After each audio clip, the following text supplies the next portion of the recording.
Recently, I finished reading Kira Kira by Cynthia Kadohata. I know I'm not pronouncing that right. The book is about Katie Takashima and her relationships between her family members and how they change when they move down south into Georgia. The book takes place in America during the times of segregation. Katie is a very innocent protagonist, so I find it really strange that I actually like the book, because I'm usually not a fan of innocent protagonists, because they usually point out how screwed up the world is, and I already know how screwed up the world is. I don't want any reminders. For some reason, this one didn't bother me. I give the book 4 out of 5 stars, and if you want a quick, simple read, Kira Kira. That's pretty much it for the non-spoiler part. If you have not read it, then please go away, and Dobry den to you. Is Dobry den a greeting or the opposite? Let's just pretend they're both. And if you're still watching this, I am assuming that you've read the book. And if not, let's pretend. In the beginning, when Katie and her mother are making those fancy rice ball things, when you dip your hands in water, cover them in salt, and then make those rice balls, remember? And she makes a comment saying that one day she's going to have to learn how to make the fancy ones with seaweed, like her mother, or else no one's going to marry her. Absolutely no one. Katie is not a sarcastic person by any means, so when she's saying that, she is dead serious. Let's take her words dead serious for a second. Can you imagine if we lived in a world in which you needed to meet certain requirements or else absolutely no one can marry you? It's against the law. I don't even brush my hair on a regular basis, man. I wouldn't be getting married in that world. So, you know how the stereotypical northern family tries to support their family by working extremely long hours or something? And how the stereotypical southern family usually supports their family by actually being there, spending time with their family. In the book, it's kind of flip-flop the roles of stereotypicalness. Do you think that holds any significance whatsoever, or do you think the author did that on purpose? At the factory that the mother works at, down in Georgia, they are not allowed to even take the 2-minute bathroom break. They wear diapers, and they crap themselves at work.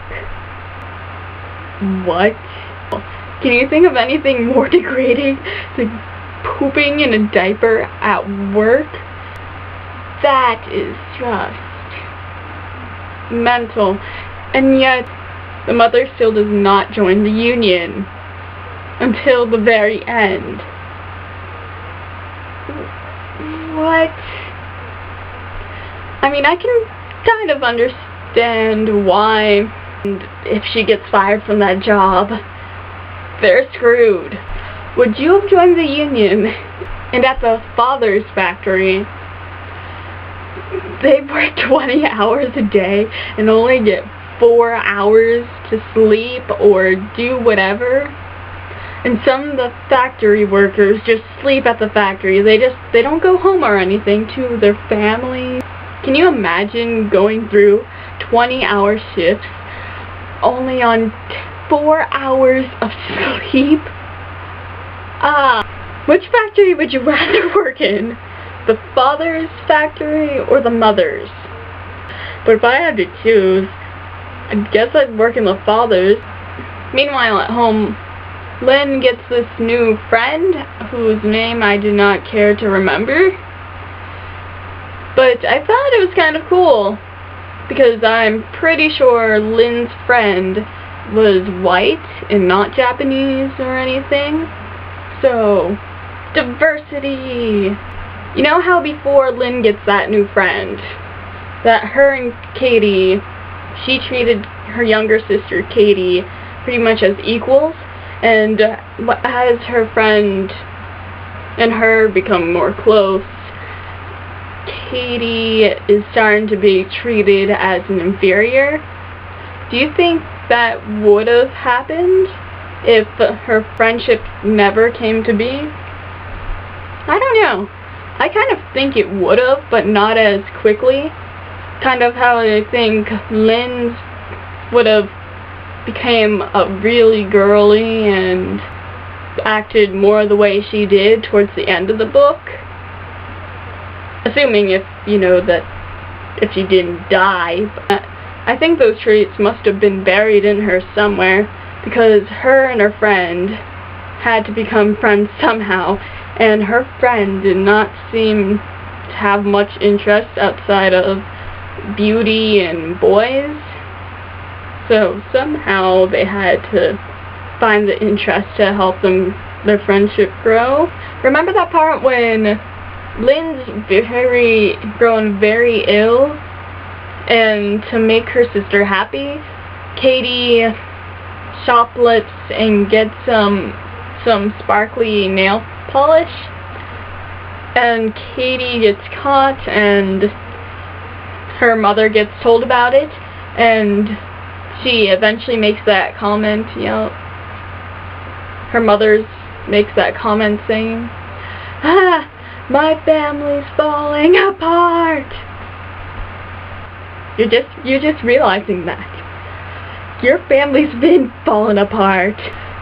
This was something that kind of made me realize how much zombies the parents were. 'Cause I know that when you get into some type of cycle, you start to not notice things, really. And when you add sleep deprivation into that cycle, that is just makes it worse. You notice absolutely nothing that's going on around you. Your mind kind of goes swimming as you do the work. All the parents do is work and sleep. So many people are like that. Maybe not to the extreme extent, but still. After the father takes Katie off to smash the boss's car, her and her father are just driving off, and they get pulled over, and the cop comes in and it's like, asks them about the incident, and pretty much the excuse is that they're out into town to eat tacos, and how in the end she ended up eating 5 tacos. I don't know, I thought that was pretty hilarious. Did you expect the father to end up apologizing in the end? It would have been a part of his character, but it's with anyone, you'd be kind of surprised when they could have gotten away with it, and yet they turned themselves in. But I can't help but respect that. If it were, I would not have apologized or anything, but I like the reason why he did end up apologizing, because he didn't want his daughter to be afraid of saying sorry. That's awesome. The father is just awesome. Lynn's death. Did you expect Lynn to die? I kind of did. But I didn't expect her to die on New Year's. It's kind of like, woo! Happy New Year! Your daughter just died. Who was your favorite character in the book? What was your favorite scene? And what was some of the lines that stuck out to you the most, if there was any? Did you like the book? Well, do vidania.